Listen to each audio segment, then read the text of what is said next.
Assalamualaikum warahmatullahi wabarakatuh. Selamat pagi anak-anakku semua. Kali ini kita akan belajar pengertian hukum jual beli. Pengertian jual beli. Menurut bahasa, jual beli berasal dari kata ba'a yabi'u bai'an, yang artinya tukar menukar sesuatu dengan sesuatu. Sedangkan menurut istilah, jual beli adalah suatu transaksi tukar menukar barang atau harta yang mengakibatkan pemindahan hak milik sesuai dengan syarat dan rukun tertentu. Dasar hukum jual beli itu tertera dalam Al-Quran maupun ada di hadis. Di LKS bisa dilihat sendiri-sendiri ya. Kemudian kita lanjut ke syarat dan rukun jual beli. Ada yang namanya syarat, ada penjual, terus ada penjual dan pembeli. Ada barangnya atau harta yang diperjualbelikan. Ada uang atau alat bayar yang digunakan. Contohnya rupiah, seperti itu ya. Ada mata uangnya. Yang kelima ada lafal ijab qabul, ada yang lafadznya ada yang mengijabkan membeli, ada yang menerima bagi pembelinya. Syarat barang yang diperjualbelikan. Nah, tidak semua barang bisa diperjualbelikan. Yang pertama adalah barangnya harus suci. Artinya bukan barang yang najis seperti kotoran. Barang itu bisa bermanfaat. Yang ketiga, barang itu milik sendiri atau milik orang lain yang telah dimewakilkan atau yang telah mewakilkan untuk menjualnya. Contohnya adalah pegawai seperti itu. Barang itu dapat diserah terimakan kepemilikannya. Maksudnya barang itu ada wujudnya. Dan yang terakhir, barang itu dapat diketahui jenis, ukuran, sifat, dan kadarnya. Harus jelas seperti itu. Syarat penjual dan pembeli. Nah, di sini ada syaratnya. Yang pertama adalah berakal sehat. Artinya orang yang tidak sehat pikirannya, yaitu bodoh, maka penjualnya tidak sah. Yang selanjutnya atas kemauan sendiri, artinya jual beli yang tidak ada unsur paksaan. Jadi memang sesuai kebutuhan, maka syaratnya terpenuhi. Selanjutnya, sudah dewasa atau balik, artinya akad jual beli yang dilakukan oleh anak-anak, jual belinya tidak sah, kecuali kalau hal-hal yang sifatnya sederhana atau sudah menjadi adat kebiasaan. Contohnya jual beli es, permen, dan lain-lain yang kadarnya itu sedikit, nilai rupiahnya itu sedikit, itu diperbolehkan. Tapi kalau nilainya besar seperti menjual HP itu nggak boleh. Lanjutnya, keadaan penjual dan pembeli itu bukan orang pemboros terhadap harta, karena keadaan mereka yang demikian itu hartanya pada dasarnya berada pada tanggung jawab walinya. Selanjutnya, jual beli yang terlarang. Nah, di sini ada ketentuannya. Yang terlarang itu klasifikasinya apa aja?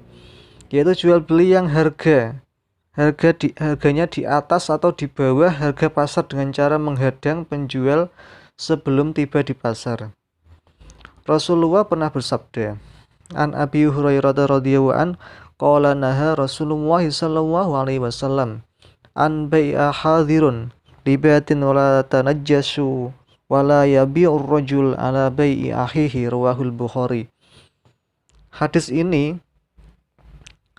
menerangkan bahwa sesungguhnya Nabi melarang orang desa menjual kepada orang kota, dan jangan menjual dengan cara curang supaya harganya menjadi tinggi, dan janganlah seseorang untuk menjual atas jualan saudaranya.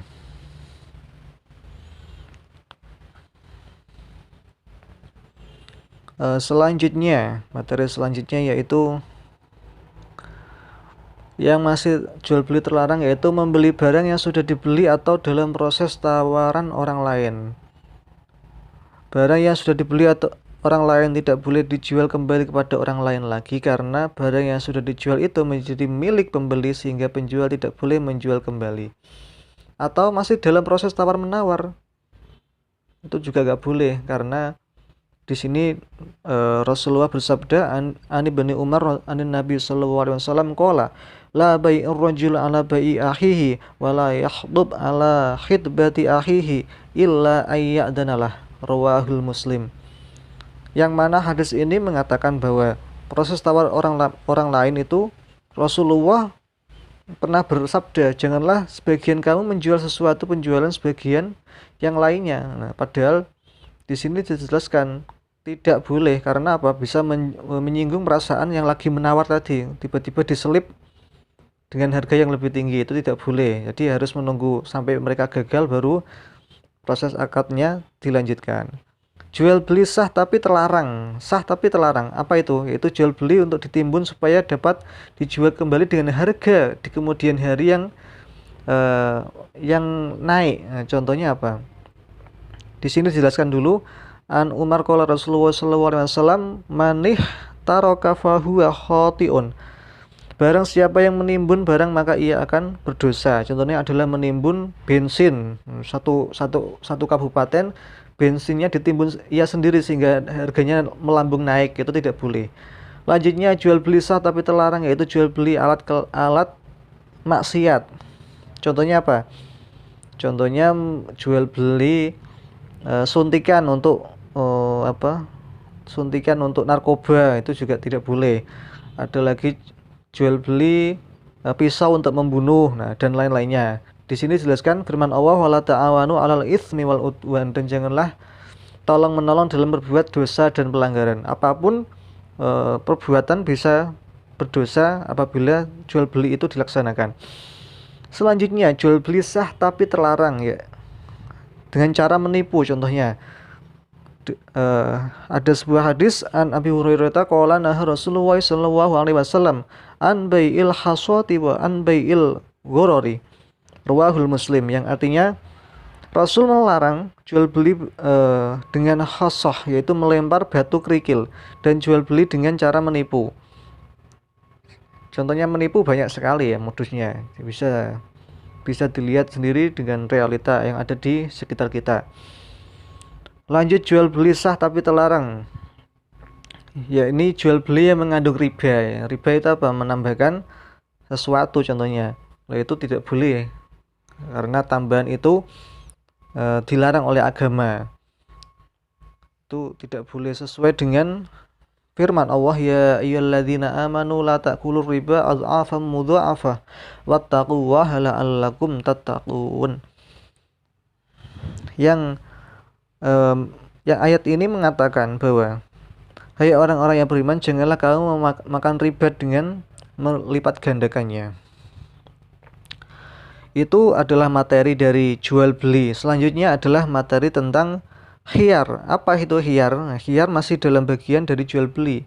Khiyar adalah, nah di sini kita lihat, khiyar adalah menurut bahasa, khiyar artinya memilih atau pilihan. Sedangkan secara istilah, nah, jadi memilih antara boleh melanjutkan apa tidak sih, nah, jual belinya. Nah, secara istilah ialah hak untuk memilih antara meneruskan atau membatalkan akad jual beli oleh penjual atau pembeli itu sendiri. Jadi akadnya itu namanya khiyar. Mikirnya jual apa, jadi beli atau tidaknya. Tujuan khiyar agar penjual dan pembeli dapat mempertimbangkan sebaik-baiknya terhadap barang yang diperjualbelikan sehingga tidak ada penyesalan di kemudian hari. Ibaratnya khiyar itu supaya antara penjual dan pembeli itu mikir tenanan, biar tidak menyesal di kemudian hari apa yang telah ia beli. Seperti itu. Hukum khiyar adalah mubah, diperbolehkan. Lanjutnya, seperti yang disabdakan oleh Nabi Muhammad, wa anta bil khiyari bi kulli sil'ati ibta'aha salah satu layalin. Engkau berhak memilih dalam tiap-tiap barang yang engkau beli selama 3 malam. Nah, ini menunjukkan bahwa pentingnya yang namanya memilih suatu barang biar tidak menyesal dalam kemudian hari. Macam-macam khiyar, ada khiyar majelis, khiyar syarat, dan khiyar aib. Nah, itu ada 3. Masing-masing 3 ini merupakan kesatuan yang berbeda-beda, ya. Berbeda jenisnya, berbeda tempatnya, dan berbeda kasusnya. Kita upas satu-satu. Yang pertama ialah khiyar majelis. Majelis adalah suatu kumpulan seperti itu, ya. Khiyar majelis yaitu hak memilih untuk meneruskan atau membatalkan jual beli selama penjual dan pembeli masih berada di tempat jual beli tersebut, masih dalam toko contohnya. Bila keduanya sudah meninggalkan lokasi transaksi, maka khiyar tidak berlaku lagi. selanjutnya, jadi hiyar majelis itu masih dalam contohnya, biar mudah contohnya. Jika kita pergi ke sebuah toko untuk berbelanja, terkadang kita menemukan tulisan barang yang sudah dibawa pulang tidak dapat dikembalikan lagi. Hal itu menunjukkan bahwa pembatalan jual beli hanya bisa dilakukan selama pembeli masih di toko. Ketika pembeli sudah pulang dari toko, artinya sudah membawa pulang barang yang sudah dibeli, maka transaksi pengembalian itu sudah tidak bisa dikembalikan lagi, artinya sudah gugur gitu ya. Itu namanya hiyar majelis. Jadi berlakunya ketika masih dalam satu majelis. Ketika sudah tidak, ya berarti ya sudah tidak berlaku lagi. Yang kedua ialah hiyar syarat. Nah, hiyar syarat namanya juga syarat, berarti ada syarat yang harus terpenuhi. Ya, apa itu? Yaitu hak memilih untuk meneruskan atau membatalkan jual beli karena adanya syarat tertentu dengan mempertimbangkan masa atau waktu yang disepakati oleh kedua belah pihak. Biar lebih mudah kita ke contoh ya. Di sini ada contoh. Misalnya seorang pembeli mengatakan saya akan membeli baju ini jika cocok untuk anak saya atau pas ukurannya. Kalau tidak cocok dengan ukurannya, besok saya akan kembalikan. Nah, ini ada sebuah syarat pembeli kepada syarat penjual. Apabila bajunya cocok, maksudnya pas ukurannya seperti itu, maka dia akan jadi beli. Tapi kalau tidak pas ukurannya, maka akan mengembalikan. Yang selanjutnya ialah hiyar aib. Aib itu apa artinya? Nah, aib itu artinya adalah cacat, yaitu hak memilih untuk meneruskan atau membatalkan akad jual beli apabila ada cacat atau barang yang diperjualbelikan yang tidak diketahui oleh pembeli pada waktu melakukan akad jual beli. Jadi aib itu apa? Ada seseorang penjual dan pembeli. Lah, yang pembelinya ini ternyata barang yang telah diberi itu di kemudian hari itu terdapat cacat. Nah, biasanya hal ini bisa temui ketika kita contohnya beli elektronik seperti HP. Nah, HP itu garansinya 1 tahun. Apabila kurang dari 1 tahun kok rusak, nah berarti itu ada cacat. Nah, cacatnya itu berarti boleh dikembalikan. Nah, contohnya seperti itu. Misalnya di sini, seorang membeli baju di sebuah toko. Setelah sampai di rumah, rupanya ada sobek di lengannya. Maka baju tersebut dapat dikembalikan lagi atau diganti dengan yang lainnya oleh penjualnya. Karena apa? Karena di sini ada yang namanya cacat atau aib. Nah, di situ ya. Hikmah hiyar, satu, menghindari terjadinya penyesalan, biar antara penjual dan pembeli itu masing-masing sama-sama rela. Tidak ada yang dirugikan sehingga tidak menimbulkan penyesalan, saling ridho keduanya. Itu yang pertama. Kedua, memperkecil kemungkinan terjadinya penipuan. Nah, di sini penipuan kan bisa terjadi apabila salah satunya berbuat curang. Nah, curang di sini kalau tidak diatasi, tidak dilarang, maka salah satunya ada yang menjadi korban. Nah, maka di sini memperkecil. 3, mendidik penjual dan pembeli supaya bersikap hati-hati. Nah, antara penjual dia tidak boleh menipu pembelinya dan pembeli tidak boleh dirugikan seperti itu. Jadi sama-sama berhati-hati kedua-duanya. Sikap yang keempat adalah menumbuhkan sikap toleransi penjual dan pembeli. Jadi toleransi itu bagaimana ya? Sikap saling pengertian. Jadi tidak ada yang dirugikan. Cukup itu saja. Nah, pertemuan kali ini yaitu kita membahas tentang apa tadi? Jual beli dan hiyar. Semoga ada manfaatnya. Assalamualaikum warahmatullahi wabarakatuh.